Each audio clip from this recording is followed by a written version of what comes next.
Hello, friends, and welcome back to Malicious Compliance Stories. In the 80s, one phone call could destroy your career, your reputation, and your entire life, especially if it came from the daughter of a very powerful man. She decided to use her father as a weapon, and she almost won. But karma can hit the other way, too, and Karen never saw it coming. Karen used her dad's dealership empire as a weapon, until karma played the tape. I learned one simple thing back in the mid-'80s. When someone threatens to ruin your life with a lie, you don't argue in the heat of the moment. You make sure they hear how that lie sounds, in front of the people whose opinion they actually fear. I was 27. I worked as a mechanic in a small shop outside town in Ohio. Oil in my hands, rust under my nails, no right last name, no connections. Just an old pickup, a tiny apartment, and a stubborn belief that anything worth having had to be earned. I met Amy by accident. She walked into the shop wearing a coat that looked like it had never seen rain. She held her keys like they were contaminated. "I was told you're the best mechanic in town," she said, half compliment, half test. "My car makes a weird noise when I brake." "If it's weird, I need to hear it," I told her. "Leave it, I'll look." She didn't leave right away. "Are you always this serious?" "I'm always this busy," I said, nodding at the lift. "But I can be less busy if you stop standing in the driveway." She laughed genuinely, and the next day she came back with 2 coffees. "Yesterday you said I was standing in the driveway," she said. "Today I decided I want to stand somewhere in your life." "That sounds dangerous," I said, taking the cup. "I barely understand cars. People are harder." "Then let's start simple. What's your name?" My name was Mike, and somehow I didn't feel that usual distance between mechanic and girl from a different world. Amy made everything feel easy. I decided that meant she was real. We dated almost a year. Movies, dinners, weekends. She was everywhere in my life. I started thinking about a ring long before I admitted it out loud. Then she said, "They want to meet you." "Who's they?" "Mom and Dad," she answered. "Dad is strict, but he'll like you." Strict like doesn't like noise, or strict like measures people by the length of their prayers? She blinked. The second? Sunday after church, I pulled into a neighborhood that felt like a different country. Perfect lawn, white fence, 2 gleaming new cars in the driveway. Her father opened the door, Richard Whitmore, tall, silvering hair, the kind of stare that makes a room quiet. "You're Michael," he said. Not a question. "Yes, sir." He shook my hand like he was checking if I had bones. "Amy says you're a mechanic." "Yes, sir." "Mechanics come in different kinds," he said evenly. "Some can change oil, some can think. Which are you?" I kept my voice calm. "I'm the kind that listens first, looks second, and doesn't charge for work I didn't do." His eyebrow lifted. Good answer. Amy's mother, Mary, was warm in human form, soft smile, gentle eyes. At dinner, we talked about church, business, values. Richard owned several car dealerships and service centers, a real empire across a few towns, and to my surprise, he didn't treat me like dirt. If anything, he liked that I didn't perform. "Do you like your work?" he asked. "I do," I said. "Fixing something properly, bringing it back to life, it matters." "That's the right attitude," he nodded. "I don't like lazy people." A few months later, I proposed. A year after that, we got married. The wedding was huge. Half the town knew I'd become a Whitmore. Before the ceremony, Richard shook my hand and said quietly, "Don't let me down." "I won't, sir." The first year of marriage was fine. Not a fairy tale, not a nightmare. We lived in a nice house, help from her family. Amy didn't work. She said she was finding herself. I didn't push. But running the home for her meant managing the housekeeper. Amy could spend all day shopping or meeting friends, then come home with bags like that was a job. I came home smelling like gasoline, exhausted, sometimes quiet. I kept telling myself, she grew up differently. I'll learn. Then Richard offered me a job. "I heard you've got golden hands," he said after Sunday lunch. "They're exaggerating, sir." "They exaggerate when they're flattering," he cut in. "They respect you. I want you with us. Start in service, better pay, and opportunity." Amy beamed like she'd won something. I took it. The Whitmore dealerships were nothing like my old shop. Clean floors, uniforms, processes. I started as a mechanic, then foreman, then service manager. I fixed inventory, tightened scheduling, cut waste, trained guys to do clean work fast. Richard noticed. You're not lazy, he told me one day, tapping the numbers in his office. You think. That's rare. I just don't like chaos. Neither do I, he said, and then he smiled a little, and I don't like lies. That sentence came back later like a bell in my skull. Around year 3, Amy started changing. Not overnight, small things, staying out later, friends I never met, snapping when I asked simple questions. Where were you? At Mom's. I called. Mary said she hasn't seen you. Amy shrugged. Then I was at the store. What are you, tracking me now? I'm asking. Then stop. I blamed it on moods, on stress, on a phase, because I didn't want to face the obvious until it punched me. It punched me. One evening, I came home early with steaks, a bottle of wine, and, yes, flowers. The house was quiet, but not the right kind of quiet. I heard voices, a man's laugh, low like he was trying not to be heard. The sound drifted down the hall. I didn't need to open the bedroom door to know, but I did. Amy jerked back, pulling her robe closed. The guy was younger than me, polished, wearing a button-down I definitely hadn't bought. Mike, she breathed. This isn't what what? My voice was quiet, but my chest was burning. Isn't what I'm seeing? He lifted his hands like I was holding a gun. Look, man, You're a guest, I said. Get out. He looked at Amy. Go, she said coldly. I'll handle it. He left without looking at me, and Amy stood there like I was the intruder. Well, she said, you happy now? I swallowed. How long? What does it matter, she snapped. You're always at work. You come home, you collapse. I'm here alone. Alone, I laughed once, bitter. Sure. Don't preach, she said. You're not a saint. I didn't cheat, Amy. And then, this is the part I'll never forget, she didn't apologize. She didn't cry. She didn't try to fix anything. Her face changed like a switch flipped, and suddenly she was someone else. Listen carefully, she said, slow and calm. You're angry. You might do something stupid. And then I'll go to my dad. I'll tell him you hit me, that you abused me, that you controlled me. And you know what? I froze. Dad believes you, she continued, but he'll believe me more. You'll lose everything. Your job, this house, your reputation. You'll crawl back to that little shop and spend your life changing oil. And I'll still be a Whitmore. Something dropped hard in my stomach. You're serious? I said. Completely. She leaned in. You want a divorce? Fine. Quietly, you leave, you forget. And if you try to make me the bad one, I'll make you a monster. I walked out because I could feel myself about to break. I sat in my truck in the driveway staring into the dark, thinking one thing over and over. She didn't just cheat. She was willing to destroy me. The next day, I did what I always do with machines. I stopped reacting and I started gathering proof. Back then, you could buy pocket tape recorders, microcassette, simple, reliable. I bought one, slid it into my shirt pocket with the mic facing out, and waited. A few days later, I said, we need to talk. I want a divorce. She didn't look surprised. I knew you were weak, she said. What now? You'll run to my dad? I want this clean, I said. No dirt. She laughed. Clean? Mike, you didn't marry clean. You married a last name, and now that name will crush you if you forget your place. My place? Your place is to leave quietly, she snapped, or I tell Dad you hit me, and he destroys you. Without him, you're nobody. I kept my voice flat. Say that again. Don't play games with me, she hissed. I'll say you hit me, that you forced me, that you humiliated me, and everyone will believe it because I'm Richard Whitmore's daughter. You understand it's not true. Truth is whatever people believe, she said, and people believe Whitmore's. That was enough. I rewound the tape in my garage, listened to her voice, clear, cold, certain, and the decision became simple.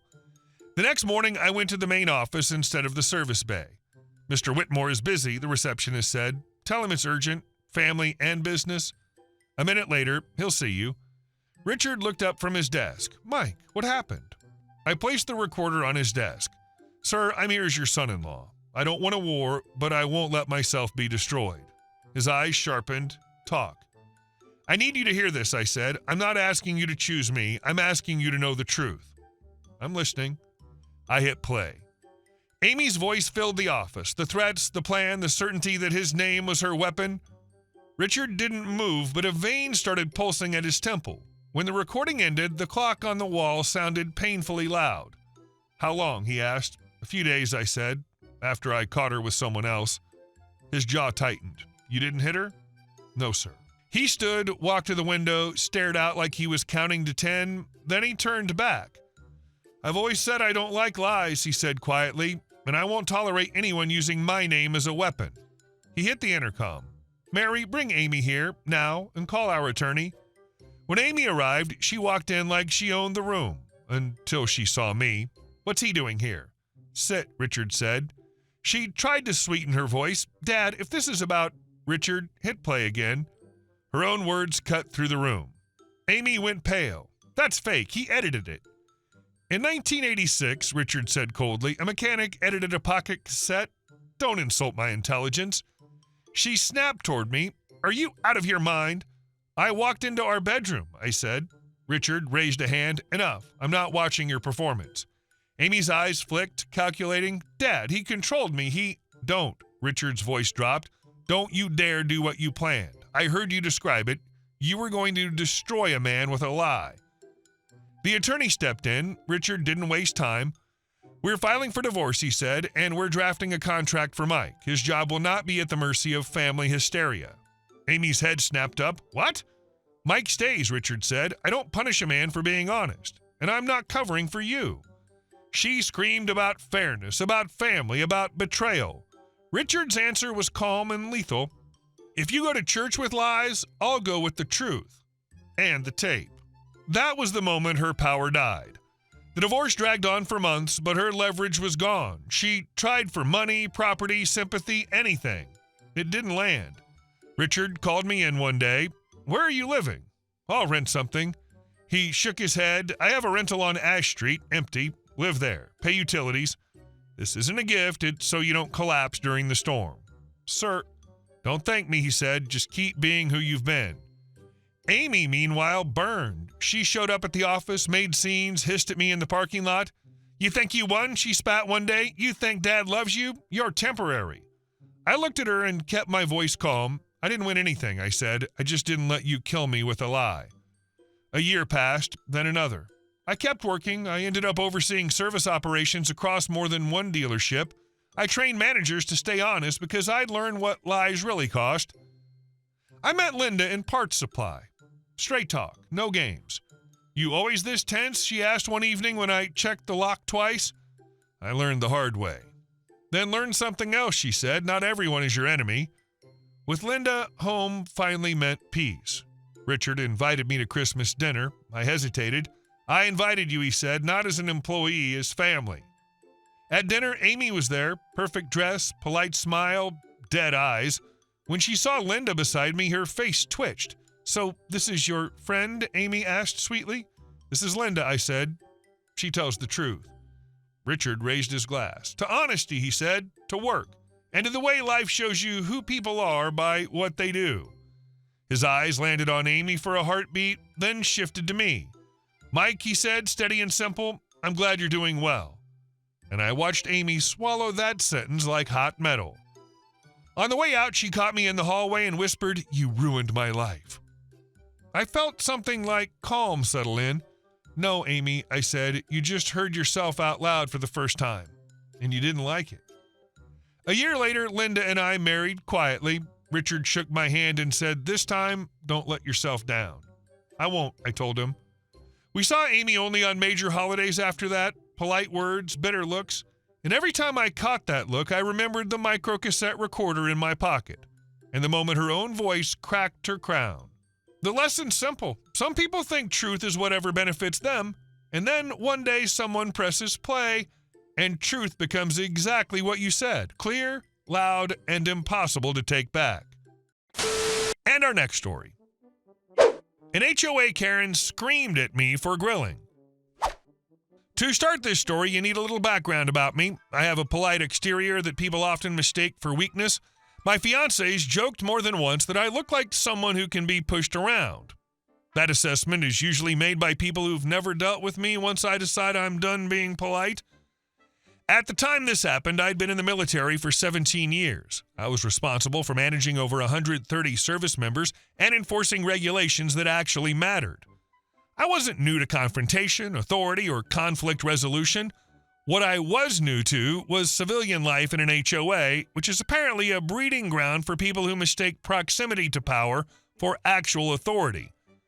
Because I work closely with civilians, I'd been formally counseled earlier in my career for being intimidating and unapproachable. I took that seriously.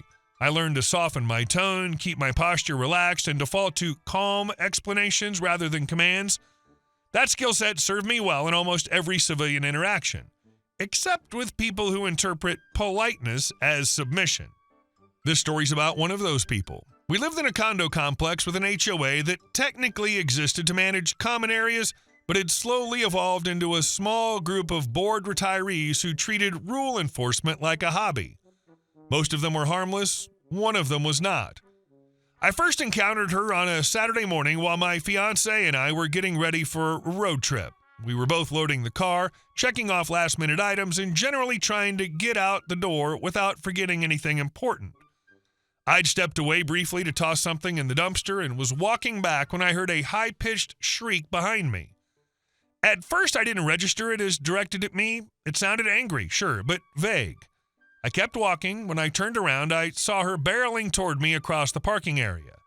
She was exactly what you're picturing. Short, round, haircut, and that aggressive I speak to manager style, shirt tucked into pants for no apparent reason. She was red in the face before she even reached me.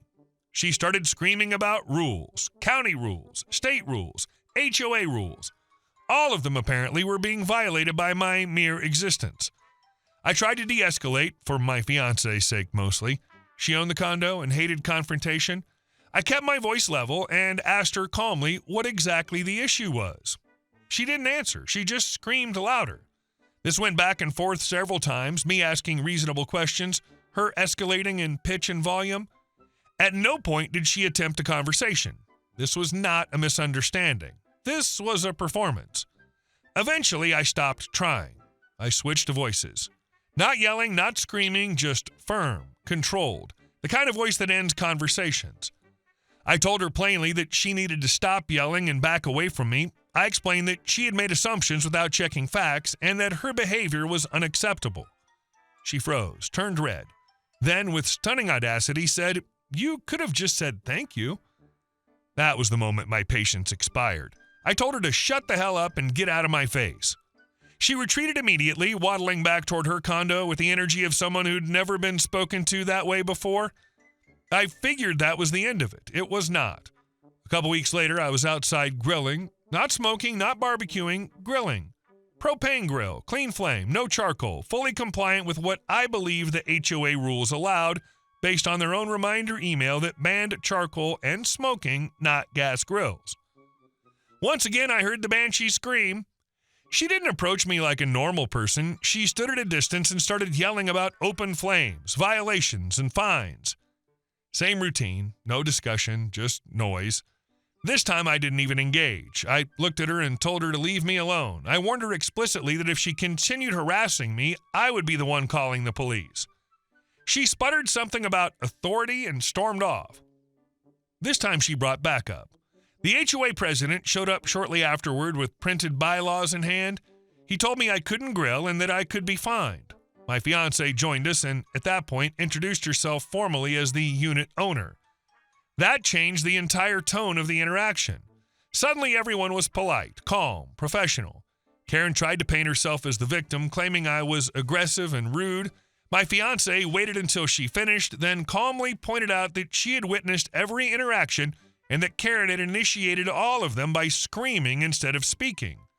Karen visibly shrank. The HOA president still insisted I was in violation and warned me that next time he would call the police. "Roger that," I said, and I meant it. Because if there's one thing I enjoy, it's enforcing rules correctly. I spent the next week researching, not skimming, not Googling, researching. I learned several important things. First, HOA bylaws are unenforceable if they are not properly registered with the state. Second, this HOA's bylaws had not been updated or refiled since 1994. It was 2016. Third, the bylaws explicitly stated they deferred to county fire code, which itself deferred to NFPA standards. Fourth, and this was the gold mine, the HOA's actual property boundaries were publicly documented with precise latitude and longitude coordinates. So I printed everything. State records, NFPA regulations, county fire code, HOA boundaries. Then I bought stakes, a rope tape, and marked the exact boundary between HOA property and adjacent city land. And wouldn't you know it, there was a strip of city-owned land less than 10 feet from where I'd been grilling. So I called the city fire department and asked if I needed a permit to grill there. They said no. I insisted. They charged me $50 and issued an open flame event permit. Then I got a second one for extended duration. Total cost $100. Worth every penny. The next morning at 0700, I set my grill exactly 3 feet inside city property, measured, staked, verified, cooler stocked, grill ready. I waited. Karen arrived right on schedule. She lost her mind, screaming threats, claimed she would get me arrested, claimed she'd been watching me and would find something. I recorded everything. When she tried to grab my cooler, I stopped her immediately and warned her that touching my property would result in forceful removal. She retreated again. 20 minutes later, 2 police cars arrived along with the HOA president. The president was already explaining how I had been warned before and was violating HOA rules. The officer approached me, listed a dozen alleged violations, threatened tickets, threatened arrest. I smiled the entire time. When he finished, I handed him the permit. He walked back to the president. They talked. He returned and said I couldn't get a city permit on private property, so I handed him the boundary maps, GPS coordinates, grid overlays, addendums. It took 4 minutes to explain. He stopped me mid-sentence and asked how long I had planned this. About a week, I said. He didn't believe me, but moved on. I played back the recording of Karen's behavior. He listened quietly. Then he told me I was free to go. I asked to file a harassment report. He documented everything. In my state, HOA harassment's a criminal offense. I chose not to press charges. Instead, both Karen and the HOA president were removed from the board. I grill there often. She messed around with the wrong personality type. HOA Karens rely on volume and intimidation because it works on normal people who just want peace. People like this only function when everyone else is vague, polite, and unsure. The moment you showed clarity, the whole illusion collapsed. Hey guys, thank you all for watching the video. I'll see you in the next one.